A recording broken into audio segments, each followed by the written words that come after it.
Good morning class. Tally ERP 9 की इस कक्षा में आपका स्वागत है। आइए शुरू करते हैं आज का अध्याय। पिछले अध्याय के कुछ ट्रांजैक्शन की एंट्री करनी रह गई थी। आइए उनकी एंट्री देखते हैं।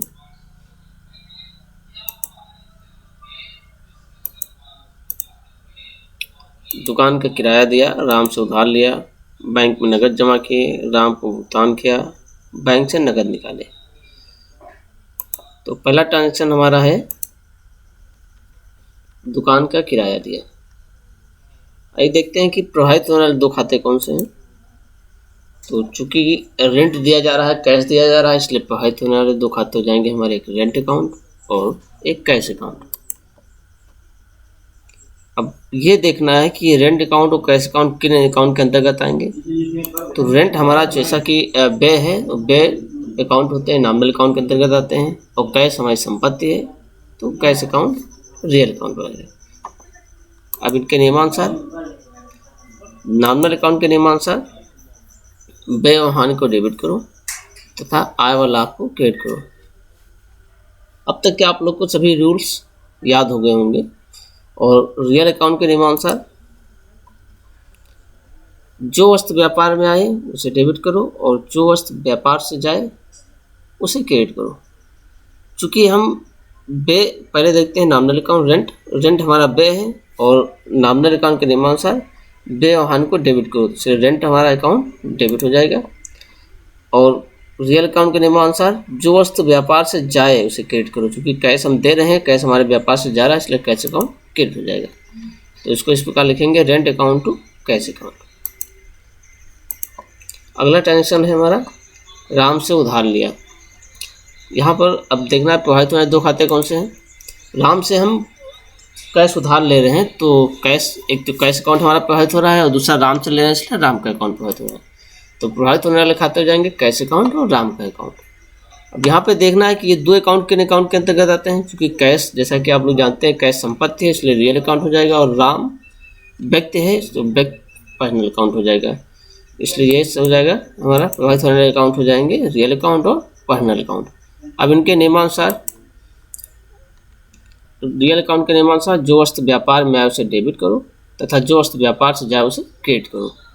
चूँकि कैश हमने राम से उधार लिया है तो कैश हमें मिल रहा है, तो चूँकि कैश हमारे व्यापार में आ रहा है तो कैश अकाउंट हो जाएगा डेबिट। अब राम का पर्सनल अकाउंट है और पर्सनल अकाउंट के नियमानुसार पाने वाले को डेबिट करो तथा देने वाले को क्रेडिट करो। राम से हम उधार ले रहे हैं तो राम दे रहा है, तो देने वाला हमारा क्रेडिट, तो राम का अकाउंट क्रेडिट हो जाएगा। तो इसकी एंट्री लिखेंगे हम, cash account debit to Ram account. Next transaction हमारा है बैंक में नकद जमा किए। यहाँ देखना प्रभावित होने दो खाते कौन से हैं।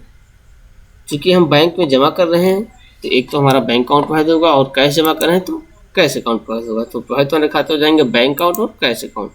अब ये किन अकाउंट के अंतर्गत आएंगे ये देखना है। जैसा कि पिछले ट्रांजेक्शन में आप लोग देख चुके हैं कि बैंक अकाउंट हमारा पर्सनल अकाउंट में आता है और कैश अकाउंट रियल अकाउंट में आता है। तो एक हो गया हमारा पर्सनल अकाउंट और कैश अकाउंट हो गया रियल अकाउंट। अब इनके नियमानुसार इनकी एंट्री करते हैं। तो पर्सनल अकाउंट पाने वाले को डेबिट करो तथा देने वाले को क्रेडिट करो। बैंक में पैसा जमा किया जा रहा है, इसलिए बैंक पा रहा है, तो बैंक अकाउंट हमारा डेबिट हो जाएगा। और दूसरा कैश अकाउंट यानी रियल अकाउंट के नियमानुसार जो वस्तु व्यापार में आए उसे डेबिट करो तथा जो वस्तु व्यापार से जाए उसे क्रेडिट करो। चूँकि कैश व्यापार से जा रहा है, बैंक में जमा किया जा रहा है, इसलिए कैश अकाउंट क्रेडिट हो जाएगा। तो इसकी एंट्री हम लिखेंगे, bank account debit to cash account. Next transaction हमारा है राम को भुगतान किया। यहाँ भी देखना प्रभावित होने दो खाते कौन से। क्योंकि राम को हम भुगतान कर रहे हैं तो एक तो कैश अकाउंट हमारा प्रभावित हो रहा है, कैश हम दे रहे हैं, और दूसरा राम को दे रहे हैं तो राम का अकाउंट प्रभावित वाले खाते हो जाएंगे राम का अकाउंट और कैश का अकाउंट।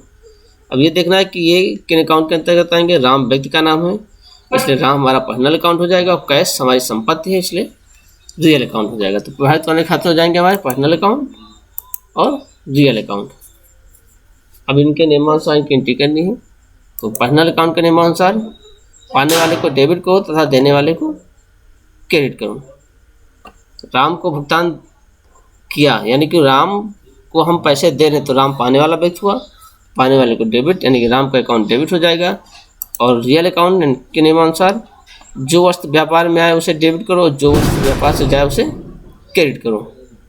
अब हम भुगतान दे रहे हैं तो हमारे व्यापार से कैश जा रहा है, तो जाने वाले को क्रेडिट करो, तो कैश का अकाउंट क्रेडिट हो जाएगा। तो इसकी एंट्री होगी हमारी Ram account debit to cash account. अगला ट्रांजेक्शन है बैंक से नगद निकालें। यहाँ भी प्रभावित हमारे दो खाते कौन से हैं? बैंक से हम कैश निकाल रहे हैं तो एक तो हमारा कैश प्रभावित होगा, और दूसरा बैंक से निकाल रहे हैं तो बैंक अकाउंट प्रभावित होगा। तो प्रभावित वाले खाते हो जाएंगे बैंक अकाउंट और कैश अकाउंट और बैंक अकाउंट। अब इनके नियमानुसार ये किन अकाउंट के अंतर्गत आते हैं? जैसा कि आप लोग जानते हैं कैश अकाउंट संपत्ति है, और संपत्ति हमारे रियल अकाउंट होता है, बैंक हमारा पर्सनल अकाउंट है। तो प्रभावित वाले खाते हो जाएंगे हमारे रियल अकाउंट और पर्सनल अकाउंट। अब इनके नियमानुसार इनके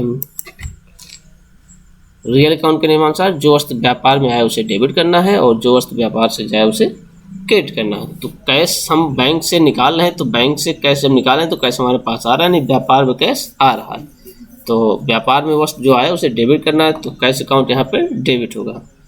और पर्सनल अकाउंट के नियमानुसार पाने वाले को डेबिट करो तथा देने वाले को क्रेडिट करो। तो बैंक से हम नगद निकाल रहे हैं तो बैंक देने वाला हुआ, तो देने वाला क्रेडिट, तो बैंक अकाउंट यहाँ पर क्रेडिट हो जाएगा।